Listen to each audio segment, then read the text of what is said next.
it into 4 pieces with no crust? I did all that. Geez, Dad, how would anyone forget something like that?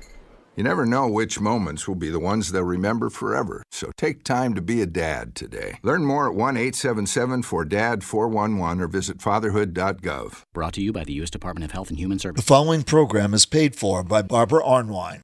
The topics, views, and opinions expressed on the air and via All Igniting Change with Barbara Arnwine, platforms by host Barbara Arnwine Esquire, guests, and supporters are their own and are independent of any organization, entity. Nothing said on the show or any of its platforms constitutes a client-attorney relationship or serves as legal advice counsel. No liability, explicit or implied, shall be extended to Igniting Change, its platforms, or the show's host. It's time now for Igniting Change, a weekly provocative and empowering program where you, the listener, can ignite change. Now here's your host, Barbara Arnwine. Get up, stand up. Good morning, everyone. Good afternoon also to all of those on the East Coast, and good morning to those on the West Coast and mighty South. We want to say good day to everybody. We got a very important show for you, and today is all about elections, folks. Maryland, we are voting today. Are you ready? Make sure you vote before the polls close at 8 p.m. Get your vote on today for the primaries. Ooh, there's some important races. You got to be heard.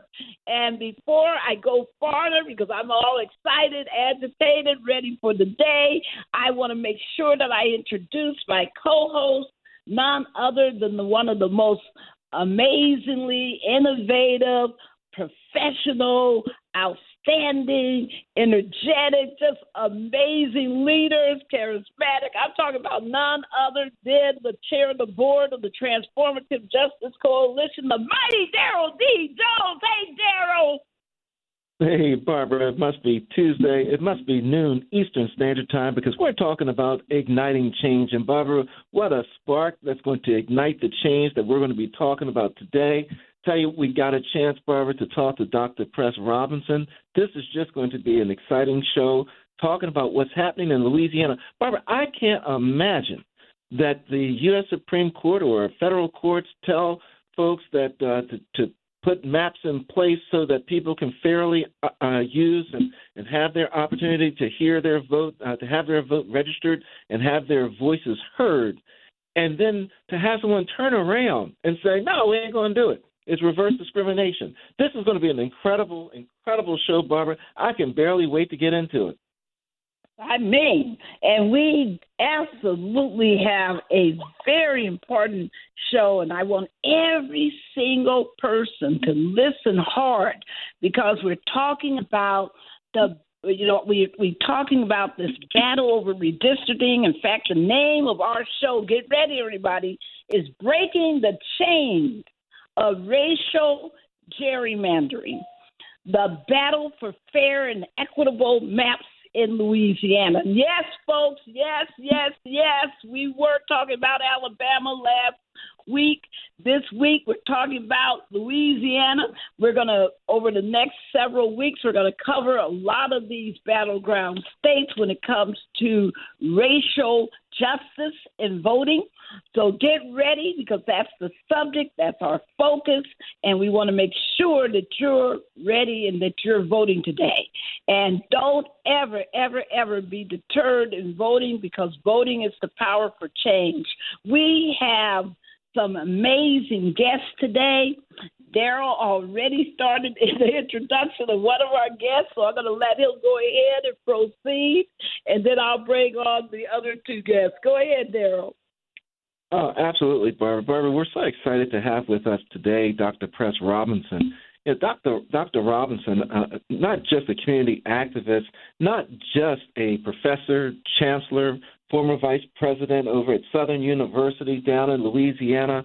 He also served 3 terms on the East Baton Rouge School Board. I mean, just an incredible person who is just so involved with the community. He is one of the lead plaintiffs in the Robinson versus Arnwine case or Calais versus Landry case that's dealing with this very issue in Louisiana, where they're trying to be certain that African Americans are treated democratically and have their voice and vote able to be heard. We're so excited to have with us on this maiden voyage for him, Dr. Press Robinson. Dr. Press Robinson,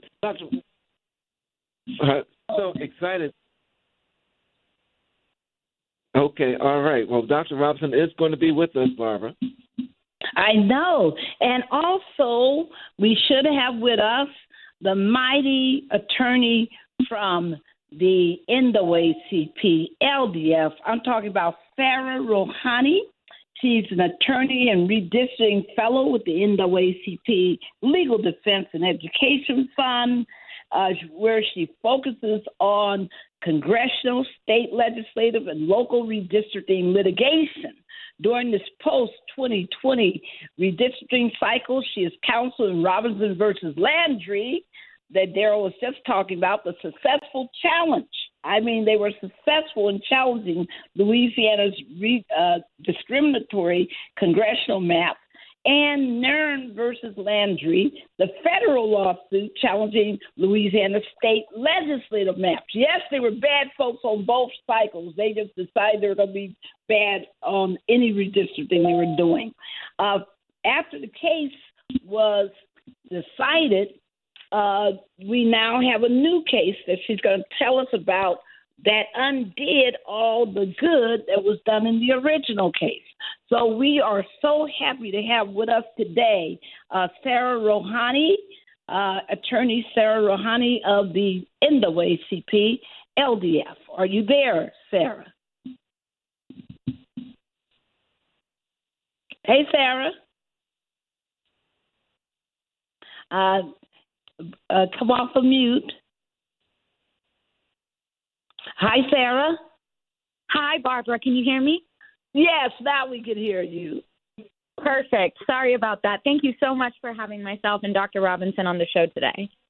Yes. Has Dr. Robinson joined us? I believe so. Dr. Robinson, are you there, sir? No, not yet, Sara. Okay. Not yet. But he, if you could help us reach out to him, because that time difference confuses people all the time, because we are an hour, earlier when we talk about 12 noon.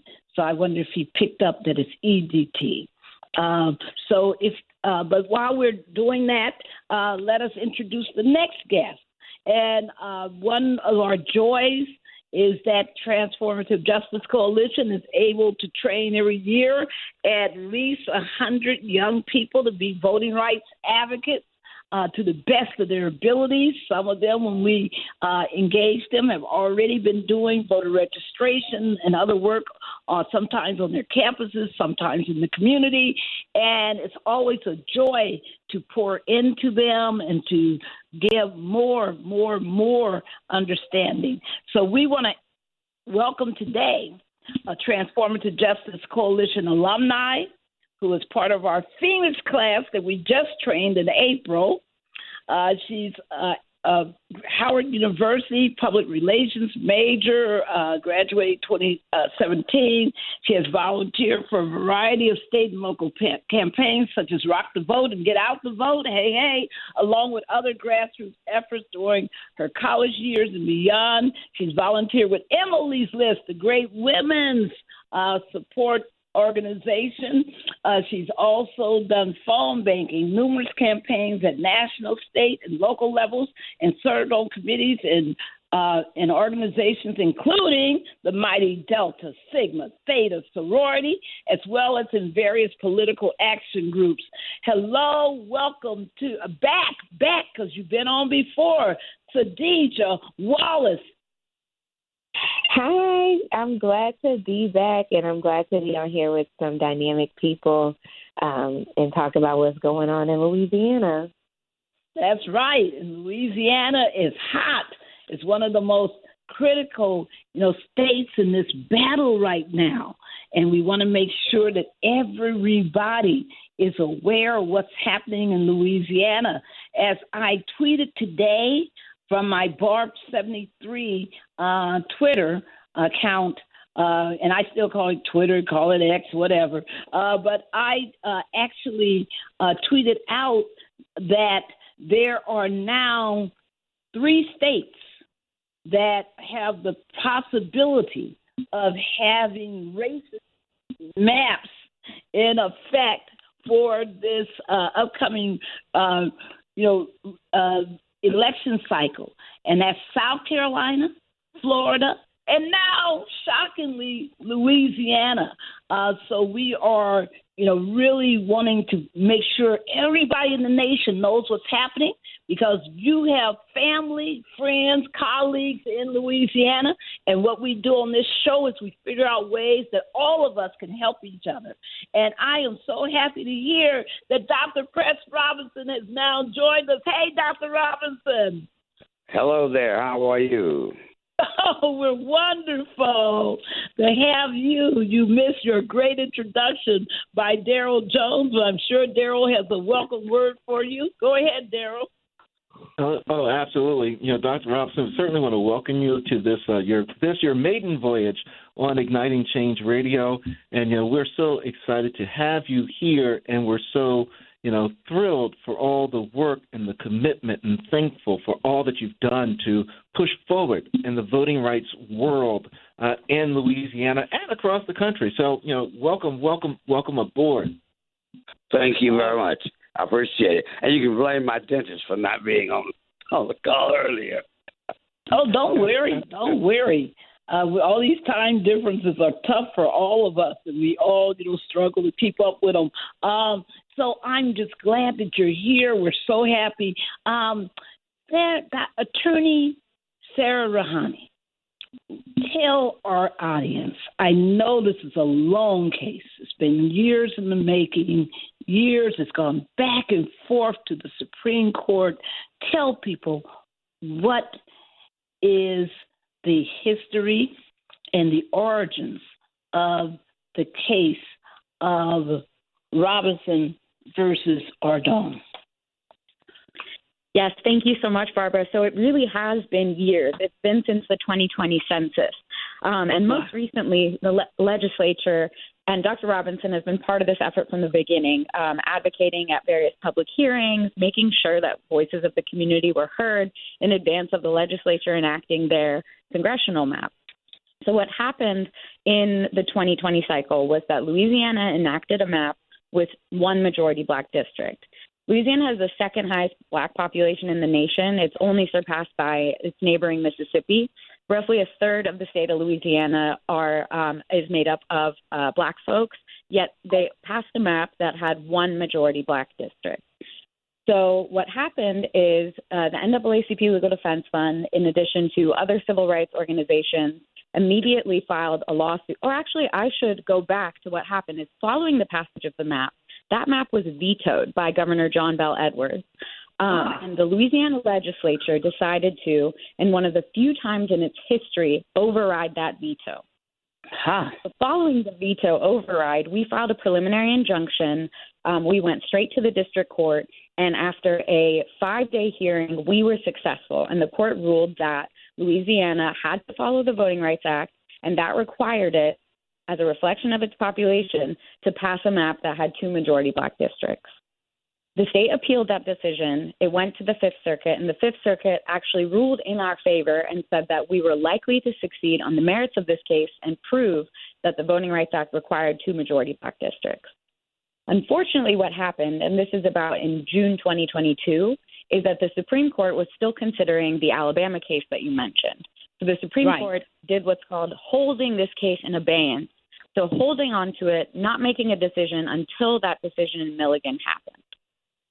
So right after that decision came down, roughly a year later, in June 2023, the Supreme Court sent this back down to the lower courts in Louisiana and said, hey, you need to pass a map in advance of the 2024 elections.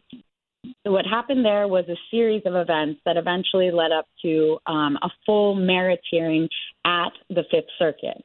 And the Fifth Circuit in the fall stated that the lower court was correct, the analysis was correct, Louisiana had to follow the Voting Rights Act and pass a map with 2 majority black districts, again, in advance of the 2024 congressional election.